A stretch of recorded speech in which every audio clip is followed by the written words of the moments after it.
It's a joy to welcome Sheikh Musafir back to the studio today. And again, Effendi, we want to thank you for Monday's talk about the background of the pilgrimage, and particularly how it reenacts the mystery that Abraham and the wife of Abraham and the child of Abraham went through in the desert of Arabia there, in which Mecca and the Kaaba emerged from. Can you take us another step in our understanding of the Hajj and perhaps share some of your experiences after having made this pilgrimage 11 times yourself? Diyor, geçen sefer anlattıklarınıza ilaveten kendi hissiyatlarınız ve hacca gittiğiniz 11 seferde gördüğünüz, işittiğiniz yahut da kendi başınızdan geçen bazı hadisatı ve haccın daha yüksek bir derecetta manasını izah eder misiniz lütfen diyor. Hac farizesi esnasında bazı harikuladelerle karşılaştım. I have met with quite few miraculous incidents during making my various hajjs, pilgrimages. Zaten başında aklı olup düşünme nimeti verenler, yine başında gözü olup görmek ibretine erenler birçok ayat-ı beyinata her yerde şahit olabilirler. Ama hac ayrı bir ibadet, ayrı bir topluluk, ayrı bir neşedir. Indeed, whoever has eyes to see, whoever has a mind to think with, whoever has a heart to feel, sees these miracles all around himself, all times. But then Hajj is a different place and a different space. So there these miracles increase.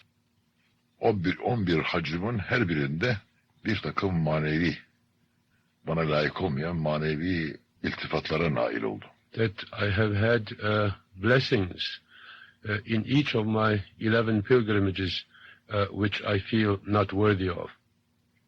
Onlardan bazılarını bugün Allah nasip ederse konuşup anlatmaya gayret edeceğim. I'm going to tell you some of them today. Birinci hacımda gençtim, o vakit 33 yaşındaydım. Türkiye'den vapurla tek başıma hiçbir arkadaşı almamak için yola çıktım. I was only 33 years old when I intended my first pilgrimage. And this intent was so intense that I did not wish to go in the company of any other person. So I left my country by boat to go to the pilgrimage. Tayyareler de var idi fakat ben vapurla yola çıktım. Halbuki yolda insana lazım olan Arap'ın dediği gibi er-rafik sünnet tariktir, yani evvela arkadaş sonra yolculuktur.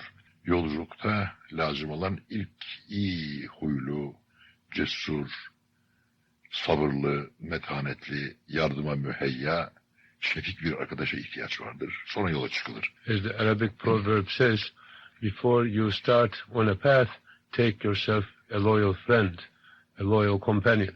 I had not done this. What one needs indeed, especially in a trip like that, a loyal friend who would have patience, who would be ready to serve, and who would have the spiritual concordance with one. Tarikatta da böyledir. In the path of of Sufism, that is, this law applies also. Zira tarik yol demektir, hakka giden yol demektir. İyi bir yoldaş, iyi bir yol göstericiye insana arkadaş olursa kolay yollardan vuslat-ı ilallah edebilir. Eğer iyi bir arkadaş, yani iyi bir yol göstericiye malik olmayan da yolunu şaşırabilir, yanlış yollara gidebilir. Veyahut kendi başına giderse ya gideceği, arzu ettiği yere ya vasıl olabilir yahut varamaz. Ama mutlaka iyi bir arkadaşa, yol bilen bir arkadaşa tabi olan kimse, ister tarikatta, ister maddiyatta, ister maneviyatta, muhakkak surette vuslata nail olur, gideceği yere salimen vasıl olur. Sufism, which is called tarikat in Arabic, which means the path, also necessitates companion on this vast trip which we have taken towards God. And there you also need a guide, and somebody who takes this hazardous road, this long path to one's Creator without a guide and with companions whose aim is the same and whose preparation is the same may very easily lose one's road and end in swamps. Ben bu düstura riayet etmemiştim ve tek başıma çıkmıştım. I haven't followed this good advice. I started my first pilgrimage all by myself. Gençtim, kendime güveniyordum. I was young. I still had faith in one's own abilities. Gittiğim senede 949 senesi hacıydı. This is the year 1949.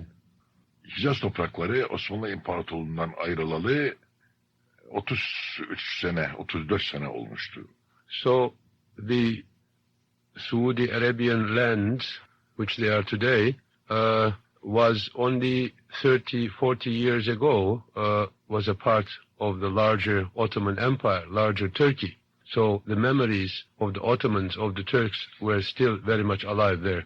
947'ye kadar hac izni Türkiye'den çıkmamış, hiç Kabe'ye hacı gitmemiş idi. Until 1947, it was not permitted to go to the Hajj in Turkey. İlk hac izni 947'de müsaade edilmiş. 947'de 2000 Türk hacısı ilk kafile olarak hacca gitmişti. O sene mali durumum iyi olmadığı için ben bu kafileye katılamamıştım. Çok arzum olduğu halde mali durumumdan dolayı bu ibadetten ve bu arzumdan geri kalmış idim. And it isn't like it is today, millions of people go to make their pilgrimages. That year there were only 2,000 Turkish pilgrims who were permitted to go to the Hajj. And as my financial situation was not so good, another reason of my going alone was to try to make this trip as least expensive as possible. 948 senesinde gene yolu kapattılar. Haç kadresine müsaade edilmedi. Fakat 949'da yol açılınca o seneye kadar topladığım parayla ikinci mevki vapurun baş altında bulmak şartıyla hac yolculuğuna çıktı. As it is known, one has to be financially viable.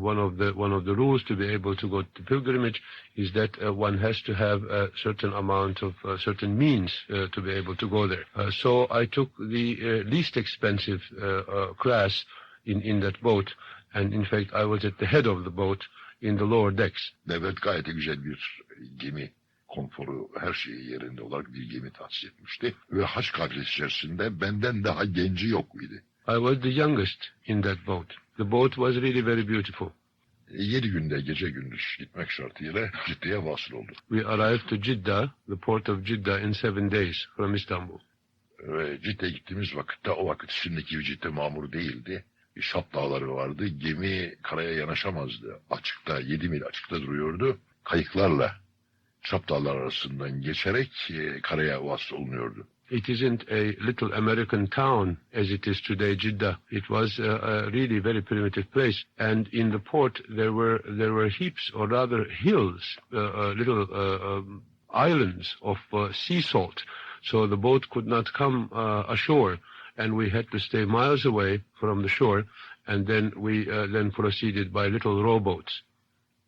Cidde'ye vardığım vakitte 19 Türk hacısı, bunlar hepsi ihtiyardı. İşlerinde Sultan Vahdettin'in imamı olan Hafız Necat Efendi dahildi. Bunlar bana sarıldılar. Çünkü ben biraz Arapça biliyordum. Su, ekmek isteyecek kadar, yol soracak kadar Arapçam vardı. Fakat halk içerisinde Arapçadan bir kelime bilen dahi yok idi. But as soon as I set my foot on shore, although I wished then to be alone, I was surrounded by 19 old pilgrims.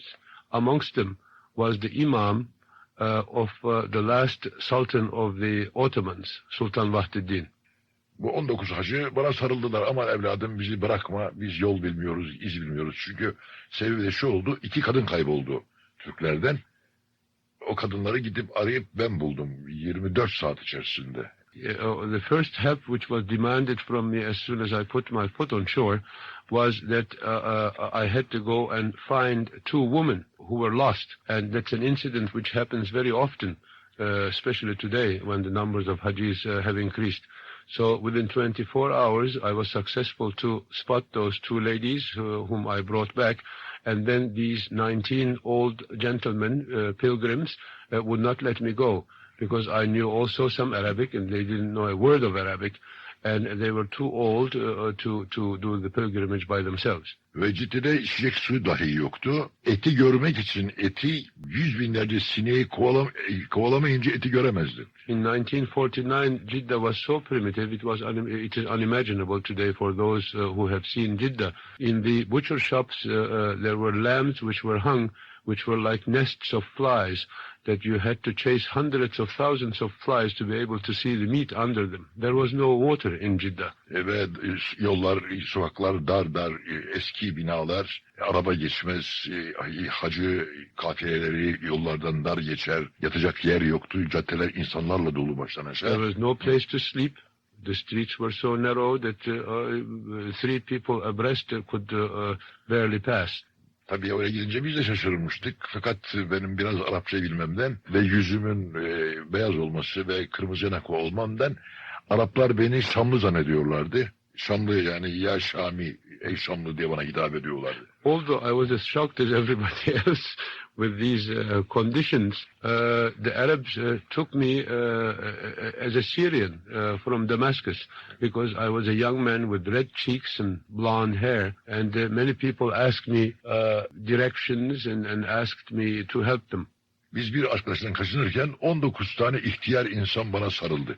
I was trying to avoid even one companion to go to the Hajj. I had with me now who seeked my help 19 old pilgrims. Yani bir gemi battı, bir tahta parçası var. Nasıl ki birçok insanlar o tahtaya kurtulmak için sarıldığı gibi bana sarıldılar. I felt like a piece of wood next to a sunken ship where people who didn't know how to swim grabbed hold of me. Benim hesabım gibi iş çıkmadı. Biz bunlara arkadaşlık derken hizmete başladık. Çünkü insanlık iktidası da bunu ettiriyordu. İhtiyar yaşlılara su bulmak, ekmek temin etmek, yol bulmak, pasaport muamelesini yapmak falan. Velhasıl bu muameleleri bittikten sonra o vakit bir kısım halk develerle Kabe'ye doğru hareket ediyor. Bir kısmı otobüslerle. Otobüsler gayet de basit. Bir iskemleye 3 kişi, 4 kişi oturmak şartıyla biliniyordu. Böyle tavukları doldururlar şarkıda bizim kafese, aynı vaziyette böyle mal, eşya, bavul, eşya böyle bu şekilde. Fakat gayetle hava sıcak, korkunç, havada kuş uçamıyor, hemen düşüp ölüyordu. That year it was summer in Saudi Arabia. That even the birds couldn't fly in the air; they would fall down dead from the heat. And some people started proceeding from Jeddah towards Mecca on camels. And we were lucky to find some buses, but very, very primitive, that we were loaded in them like chickens. And me, who went there with the intention to make my Hajj by myself, I was taught the first lesson of the Hajj. In fact, that was perhaps the first miracle of the Hajj, that the first function of the human being was to serve. Saat 8'den sonra da otomobilleri hareket ettirmiyorlar çünkü çok sıcak vardı. Çölden sıcak bir fırının kapağı açıldığı vakitte nasıl içeriden sıcak insanın yüzüne vuruyorsa, tıkıyorsa insana, o şekilde çölden sıcak rüzgar geliyor. Even in the evenings, it was like as if the doors of an oven was open and the heat was stifling. 100 Türk lirası verip 105 riyal karşılığında alıyorduk. Yani 105 riyal, gümüş riyal. O vakit kağıt parası yoktu Suudi'nin. 100 Türk lirası veriyorduk. Ona mukabil 105 gümüş riyal bize veriyorlardı. Böyle olmasına rağmen bir kilo buz 56 riyaldi. Ve bu buzu da almazsa bir adam muhakkak ölümle karşı karşıyaydı. Çünkü herkesin kafasında buz torbası ve onunla durabiliyordu yani. At those times the Saudis, they did not have their paper money yet. and they had these huge pieces of gold coins, and the Turkish money was not what it is today. It had a certain amount of value. So I remember being able to buy a small piece of ice for 56 riyals. I can't think of how to transform that into American dollars, but it was very, very expensive, and it was a necessity. It was a medicine, because you had to keep a piece of ice on the top of your head if you did not wish to die out of heat and sunstroke.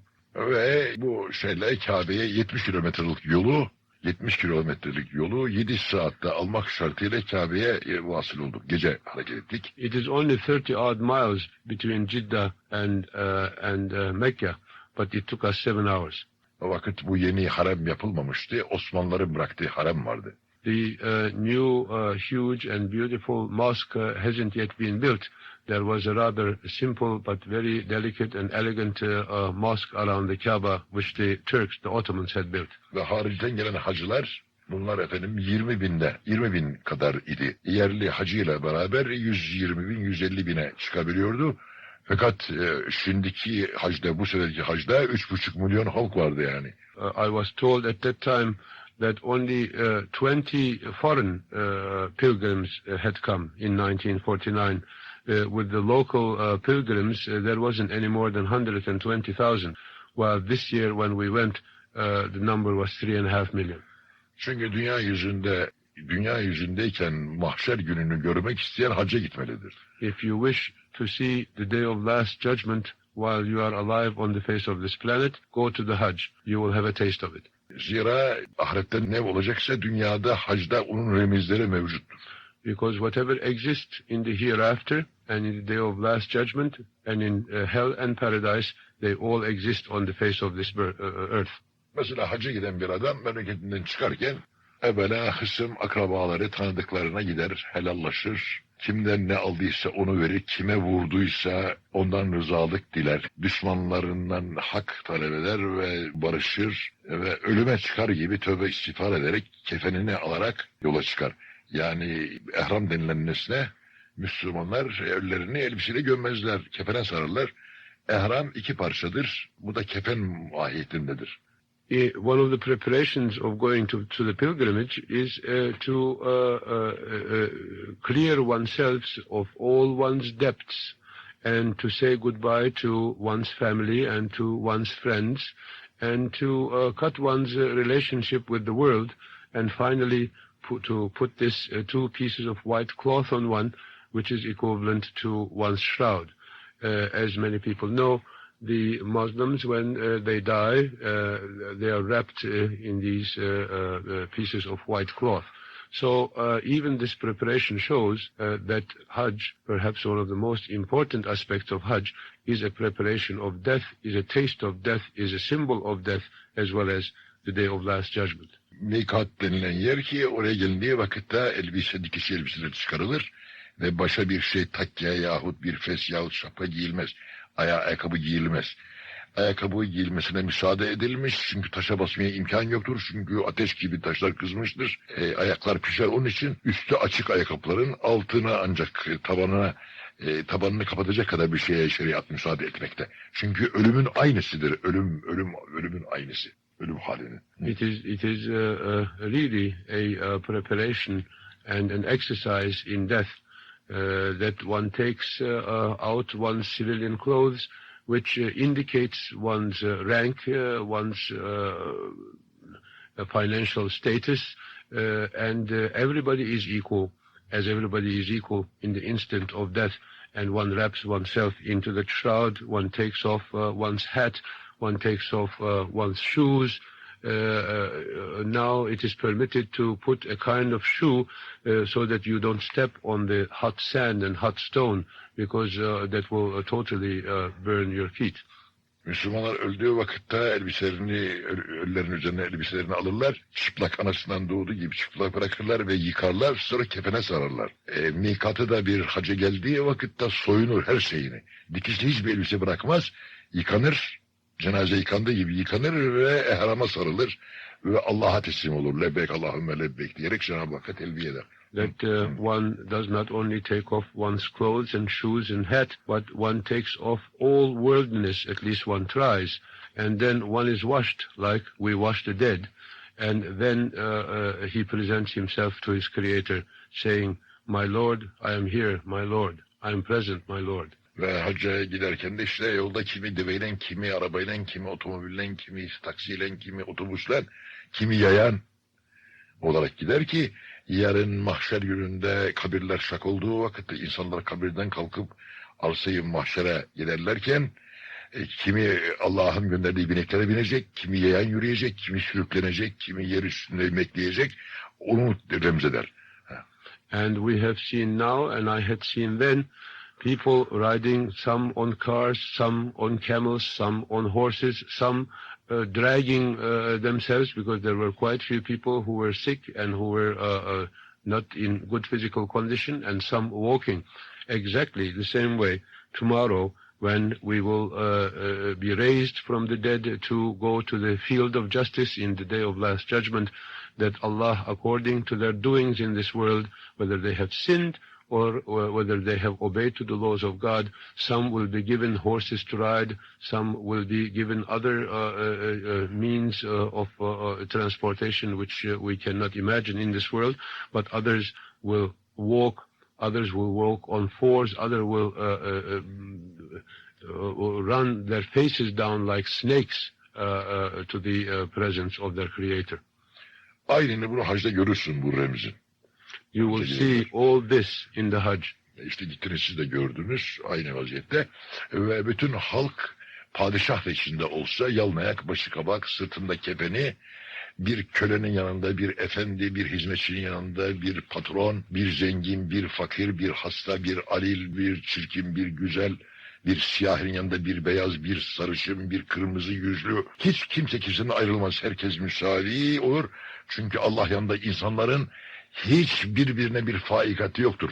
Faikiyeti yoktur ancak takva iledir. Whether one is a king or a servant, whether one is old or young, whether one is famous or infamous, whether one is rich or poor, everybody in the eye of God is the same, and one sees this in the Hajj, that it is not by the rank or by the riches which one achieves in this world that one is differentiated in the hereafter. It is only the only element which gives you any value in the eye of God is the fear of love of Him.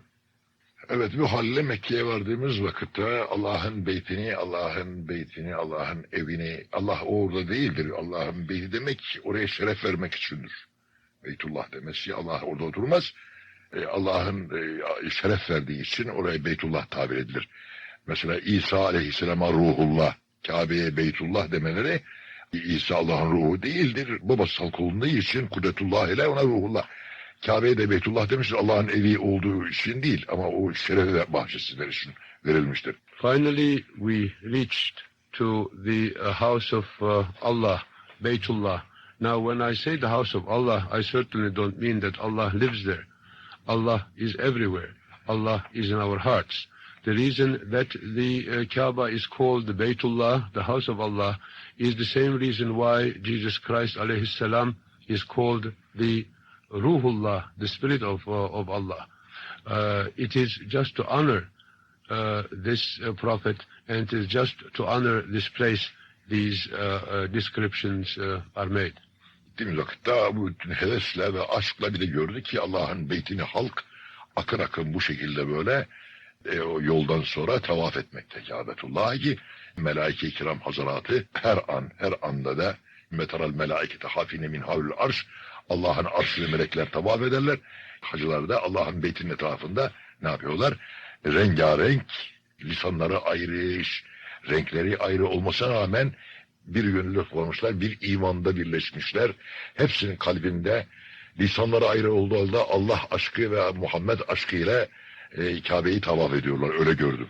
In amazement and love raising in my heart, I have seen this black cube with thousands of people of different races, of different languages, of different ages, going around and around and around this one point as one is told in the Holy Quran that the angels go round and round around the throne of Allah.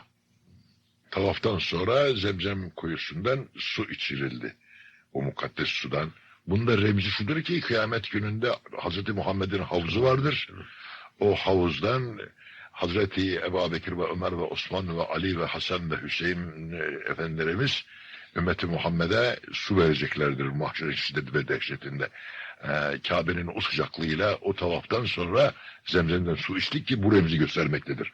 And after joining them in the circumambulation of the Kaaba, we were given water from the well of Zamzam, whose story I have told last time in this program. The symbolism of drinking this holy water of Zamzam is that in the day of last judgment, Muhammad sallallahu aleyhi ve sellem and Hazreti Ebu Bekir, Hazreti Ömer, Hazreti Osman, Hazreti Ali, Hazreti Hasan, Hazreti Hüseyin, the four Orthodox Caliphs and the grandchildren of the Prophet from a source which is called Kevser, will give the thirsty people of Prophet the water in this hot day. Kevser'in etrafındaki bulunan kapılar yani içilecek bardaklar semadaki bulunan yıldızlar kadar çok olduğunu peygamber öyle tarif ediyor sallallahu aleyhi ve sellem. The Prophet sallallahu aleyhi ve sellem describes the cups with which we will inshallah drink this holy water in the day of last judgment in heaven, that the jewels on it are like the stars in heaven. Kabe'ye gittik ve tavaf ettik Kabetullah'ı. Orada Kudretullah'ı müşahede ettik. İnsanları gördük. İnsanların bir iman altına nasıl toplandıklarını ve nasıl birbirlerine sarıldıklarını, nasıl birbirleriyle bağdaştıklarını, nasıl seviştiklerini gördük.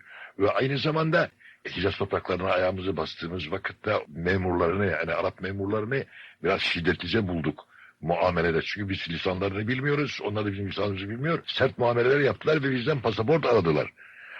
İnsanlar da işte ahirete gittiği vakitte kabire girer girmez Allah hükümetinin askerleri olan melekler onlardan pasaport sorarlar. Yani iman pasaportu sorarlar. Ona remizdir yani. And the miracles started following one and the other. As soon as I had put my foot on land of Saudi Arabia and in entering the city of Mecca, the soldiers or the policemen of the Saudi government who were quite harsh as they are still today, asked for our passports and were not too kind in their treatment. But all these, I understood, are the symbolism of what is going to happen after death. Because as soon as one dies and enters one's grave, that one is asked for this passport. That passport is the passport of faith. And the ones who ask this passport are the soldiers of Allah, the angels. Kıyamet gününde yevme la yenfe'u malun ve la benun ila men atallaha bi kalbin selim. Kıyamet gününde mal, mülk, kasa, keser, rütbe, evlat fayda vermez. Ancak kalbi selim sahibi olanlar bugünün şiddetinden kurtulurlar, arşın gölgesinde görünebilirler. Kâbetullah'ta bu esrarda vardır. Herkes kendi dehine düşmüş, herkes kendi derdiyle meşgul olur, biriyle meşgul olamaz. Bazen bazı zevat çıkar, insana hizmette ve yardımda bulunur, şefaatçi olur. Onlar da yevmi kıyamette peygamberlerin ve evliyaların bazı halk üzerine şefaatlerini göstermektedir. Other miracle which I have seen, all these people from different parts of the world, from the different corners of the world, belonging to different races, speaking different languages, how with the order and with the faith of Allah they had all become one. Yet this crowd which had in their faith become one, I felt were all by themselves going around this black cube, as it is going to be in the day of last judgment, that everybody will be responsible for their own doings and nobody will be able to help each other. Yet amongst them, such the honor was given to me, there would be some people who would be trying to help these people who cannot help themselves.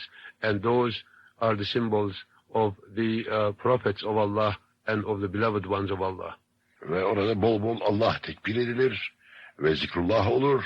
Lebbeyk Allahümme lebbeyk lebbeyk la şerike leke lebbeyk innel hamde ve nimete leke vel mülk la şerike lek Allahu ekber Allahu ekber. Bu feryadı figanlar da kıyamet günü şiddeti ve dehşetiyle halkın Allah'a bağırmasına remizdir. Seslenmesine, nida etmesine. And the prayers which one consistently have to repeat. My Lord, I am present. My Lord, I am present. There is no equal to thee. Let everything belongs to thee, and every thanks belongs to you. This also is the symbol that in the day of last judgment, everybody will be shouting and begging Allah to be pardoned. Evet, Kabe'yi tavaf ettikten sonra sahi ettik. Yani Hacer Aleyhisselam'ın sünnetini icra ettik. Yani sahi ettik. Safa ile Merve arasındaki İsmail'ini Kabe'nin dibine koymuş. Su aramak üzere aşağı yukarı koşuyordu. Onu remzettik. Onu koştuk. Bunun da manası kıyamet gününde herkes oradan oraya yardım ve hizmet isteyecek, yardım arayacak. Yani kendisine bir şefi arayacaktır. Onu göstermektir koşarak aşağı yukarı koşmaları. And then I performed the third ritual, which was running from the hill of Safa to the hill of Marwa for 7 times. That also I felt and I saw was the symbolism, not only what Hazreti Hacer did, seeking water, but in the day of last judgment, that people will be running hither and thither, trying to seek help. Namaz da aynı kıyamet gününün remzini göstermektedir. Mesela kıyamda huzurullah'a duruyoruz. Kıyamet gününde halk Allah'ın huzuruna durduğu vakitte kitabını oku diyecek. Çünkü herkesin yapmış olduğu amelleri mukayyet olan kitap boynunda asılı olacak. Estaizu billah Sure-i Esra ve külle insanın elzemnahu ta'irahu fi unukihi ve nehrucu lehu yevmel kıyameti kitaben yelkahu menşura ikra kitabek kefa bi nefsike liyevme aleyke hasiba. Oku kitabını, okuyacak kitaptaki günahları görünce mahcubiyetin iyilecek. Mahcubiyetinden Subhane Rabbiyel Azim. Ey azim olan Allah, senin noksan sıfatlarını tesbih ederim diyecek. Allah diyecek ki kaldır kafanı, okur kitabını. Oku bak nereye yaptın sen dünya aleminde. Okuyacak, 2. sayfaya açacak daha büyük günahlar irtikab etmiş. Onlar da kaydolunmuş. Ne küçüğü kalmış ne büyüğü. Hepsi tesbih edilmiş. And how strongly I felt after having performed those 3 rituals when I made my salat, my prayer. And when I stood up, I felt as if in the day of last judgment, Allah is giving me my book to read in my hand. And I read, and in shame of my sins, I bowed. And saying, "Oh God, have mercy upon me, have mercy upon me." Then I was told to raise and keep reading my book.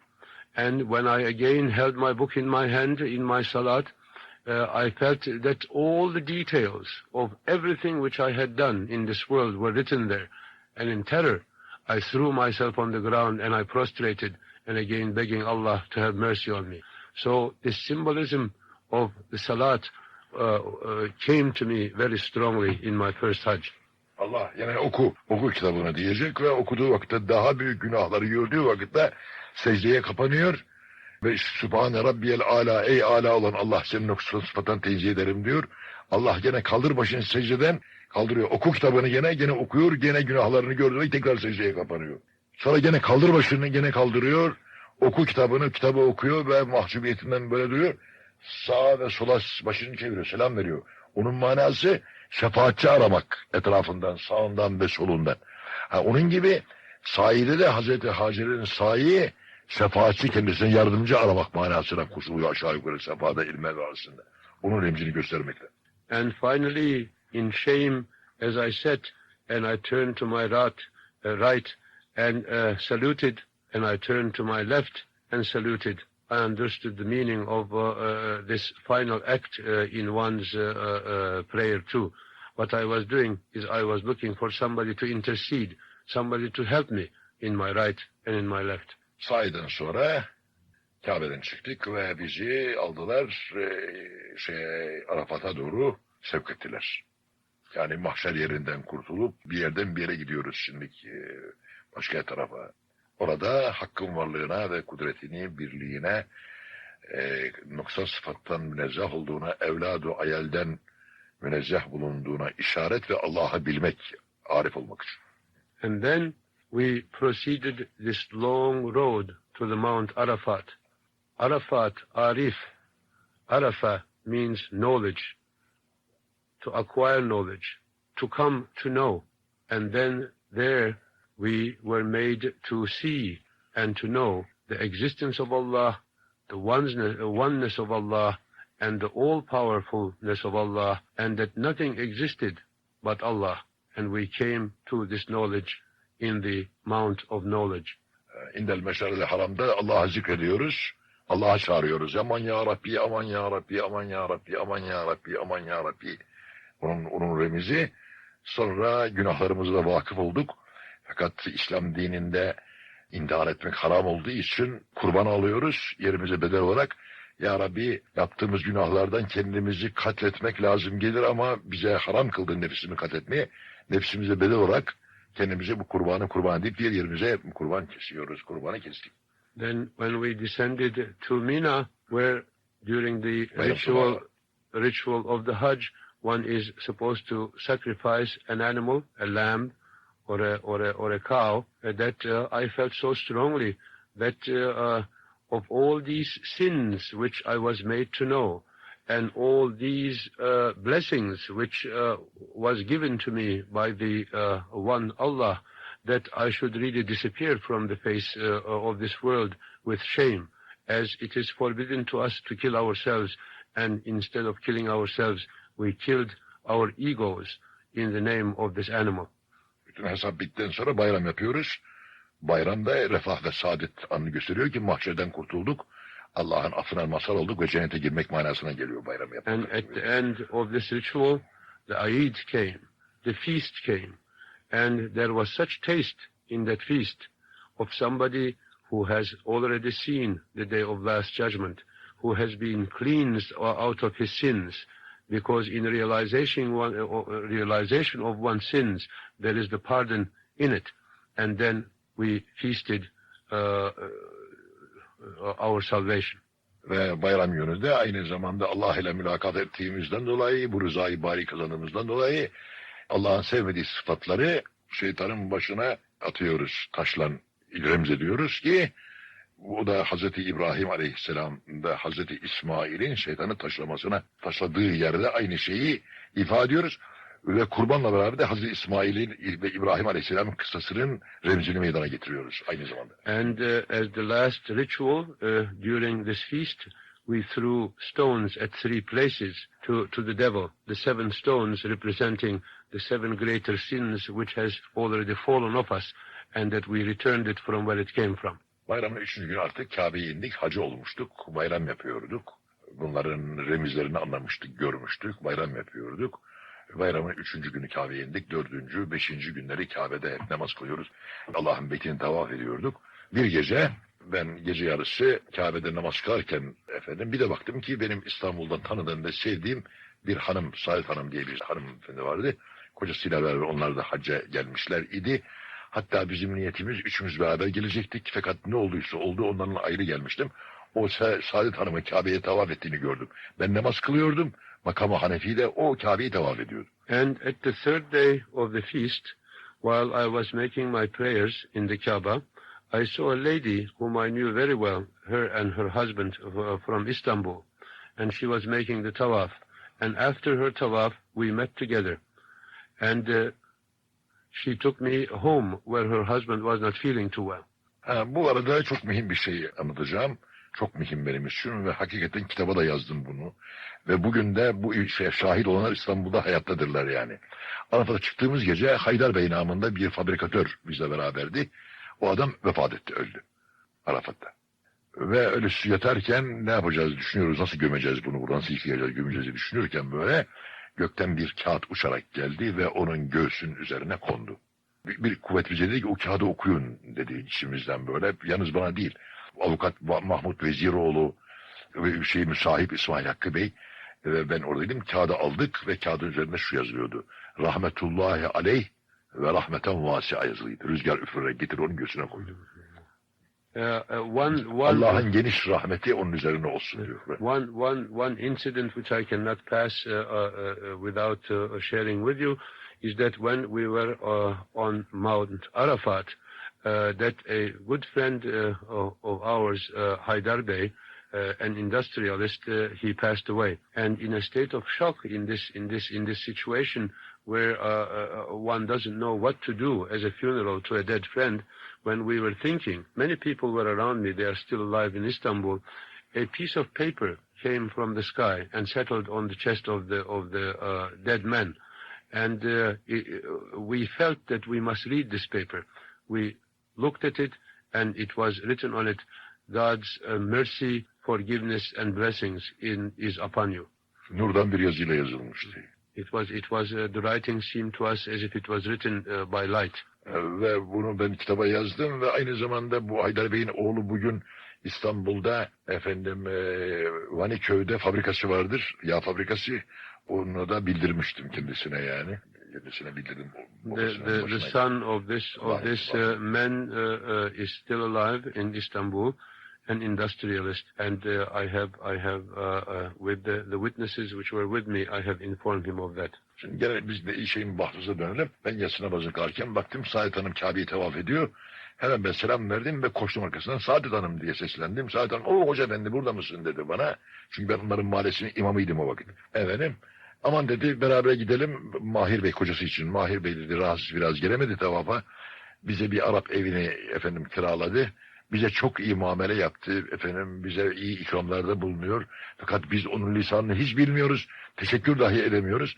Gel beraber hem Mahir Bey'i gör hem de o zata bizim teşekkürlerimizi bildir dedi. So when I found this lady whom I knew from Istanbul, the wife of a friend who had asked me to come to see her husband who wasn't feeling well, she also said that there was a wonderful Arab who had given their house to them, and they were the gentleman from Mecca who had given the house was so kind to them, and that they couldn't thank them because they didn't know Arabic, that I could serve them as translator also. So I went with her to their house. Ve Saadet Hanım'la yürüyerek gittik. Babül Cihat'tan çıktık. Türk Mahallesi dedikleri yere. Oraya gittik ve Mahir Bey'i gördük. Orada bana yemek çıkardılar. Yemek yedim. Ve Arap da oturuyordu hane sahibi. Ona misafirlerinin kendisine Medine Şükran olduğunu bildirdim. Sonra teşekkür ettim falan.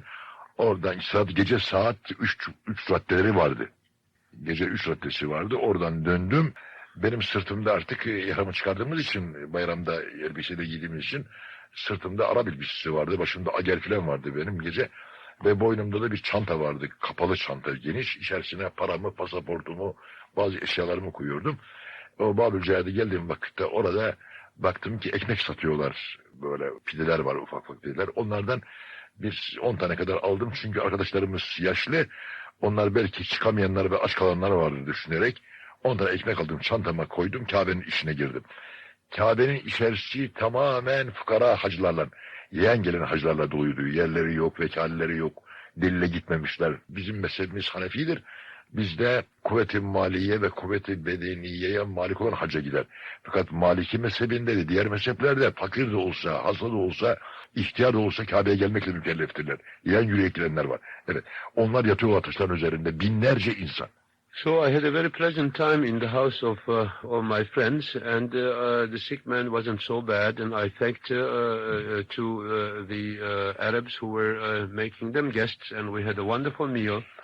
And I left the house around 3 o'clock in the morning, and I proceeded to the Kaaba. On the road I found some bread, and I bought some bread. I was dressed in Arabic costume.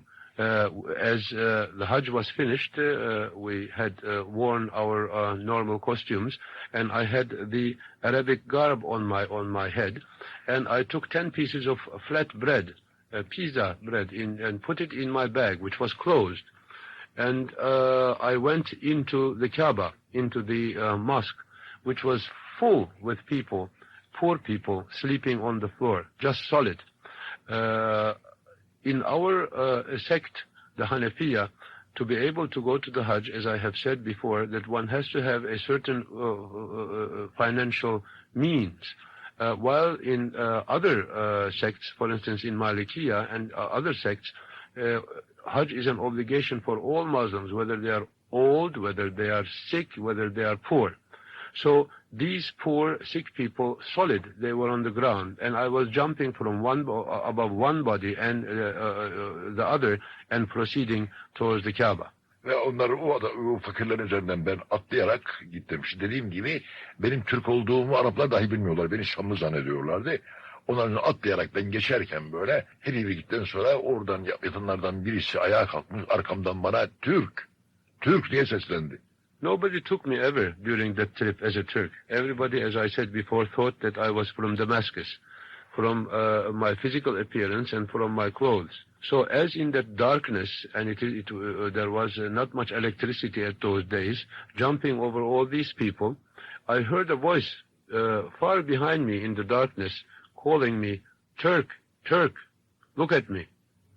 Ben kimdir diye geriye döndüm. Orası karanlık da biraz loş bir yerdi. Geriye döndüm baktım bir esmer adam. Esmer saçları omuzuna kadar uzanmış buraya kadar saçları. Yatanların arasından kalkmış bana elinden işaret ediyordu, çağırıyordu beni. I turned back, I barely saw far away a man who had long hair, who had just raised sitting and calling me with his hand to come forward to him. Ve yanına sokuldum gittim. Bana Türkçe dedi ki siz vapurla rahatla geldiniz buraya. Biz 4 senede yürüyerek geldik. Ama nereden geldiğini söylemedi. 4 senede yürüyerek geldik buraya. O çantanın içerisinde ekmekler var. Onların bir tanesini bana ver dedi. So as I approached him, I saw that he was a darkish man with long hair, very beautiful, but you cannot identify him belonging to one country or another. He spoke to me in a strange Turkish. He said, you came here in great comfort in a boat. I came here walking. 4 years it took me to come here. And he looked at my bag, which was absolutely closed, and you cannot see what is in it. He said, you have 10 bread in that bag. Give me one of it. Sonra bana yine hitap etti dedi. Çantanda bulunan riyallerden de ver dedi. So I gave him. Then afterwards he said that you have some reals in your pocket. Give me some of those too. Ben bir avuçla gümüş riyalleri çıkardım ve kendisine dedim ki İstanbul'da olsa sayısını aramayız ama burada bizim de paramız sayılıdır. Hani fazla veremeyeceğim kusura bakma dedim. Bir avuç çıkardım böyle. 20-25 riyal vardı içerisinde. Uzattım. Yok biz onların hepsini almayacağız. Bana bir tanesi kafidir dedi. So I dipped my hand in my pocket and pulled it out with maybe 20-25 those huge silver reals in my hand. Although God knows that in my heart I said, if it was in Istanbul, in my country, I wouldn't mind how much he took, that I wish he would not take much. The man said in loud voice, don't worry, I am not going to take all of it. And he just took one piece. Bir tane aldı içerisinden sonra elini kaldırdı ve dedi ki Allah seni buraya kerat ve merat ile nasip etsin gel buraya. And then he raised his hands heavenward and he said, may Allah permit you to come here many times and give you blessings each time you come here. İşte onun duasıyla ben 11 defa Kâbetullah'a gittim. You see, with that prayer, I have been able to go to Kaaba 11 times, or 10 times after that. Şunu izah edeyim ki o çantanın içinde ekmek olmasını kimse bilmez. Kapalı bir çantaydı. Ekmek olduğunu kimse bilemez. Yani görünmüyordu yani. Let me insist that in that darkness and in the thick leather bag which I had around my neck and the money which I had in my pocket could have been impossible to detect short of an X-ray. Oradan Medine-i Münevvere'ye hareket ettik. 3 günde Medine'ye vardık o vakit. 3 günde gittik ve Medine-i Münevvere'de kısaltıyorum sözü vakit dar olduğu için Uhud Muharebesi'nin olduğu yere gittiğimiz vakitte Hazreti Hamza'nın şehadetini ve 70 parçaya ayrıldığını ve onun ciğerinin şişirdiklerini düşünerek ağladım. Delil Türkçe biliyordu Medine'deki delil. Bana geldi dedi ki senin çok aşkın var dedi. Ağlama dedi. İşte biliyorum ben niye ağlıyorsun senin arkama oğladı. Ve o gece rüyamda Cenab-ı Fatıma-tü Zehra'yı gördüm. Peygamber Efendimizin kızını. Bana bir takım hediyeler ikram etti verdi. Fakat yüzünü göremedim. Onun evindeymişim. Bana hediyeler veriyor öyle gördüm. Sabahleyin kalktım. Üzüldüm niye yüzünü bana göstermedi diye. Ve vapura bindik Türkiye'ye döndüğümüz vakitte. Türkiye'ye ineceğim gece gökte ayı nasıl görüyorsak Hazreti Fatıma'yı öyle gördüm. İltifatına mazhar oldum. And after a long, long trip, which takes much longer than it takes now, I went to the city of Medina, where I visited the battlefield of Uhud, and visited the spot where Hazreti Hamza, the uncle of the Prophet, was killed and his liver eaten by the non-believers and was torn into 70 pieces. And in thought of that, I shed tears.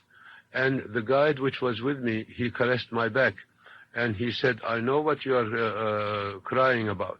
And I wish that you will be rewarded for your tears. And that night, I dreamt about the daughter, Hazret-i Fatıma'yı radiallahu anh, of the Prophet. Only I was sad that I couldn't see her face. And I got up in the morning with the sadness that why didn't she show me her face? And then I saw her like the moon, shining, her face, all the beauty of her face in the boat in my return trip to Istanbul. Bu seyahatimiz 46 gün sürmüştü. 46 gün sürmüştü. Birinci hacdaki intibalarımdan bir tanesini size bahsettim. Diğerlerini de inşallah zaman gelirse, bulursak, nasip olursa yine anlatırız. This trip took 46 days, and you asked for some miracles. Here I have told you some very humble, very minor ones of my first Hajj.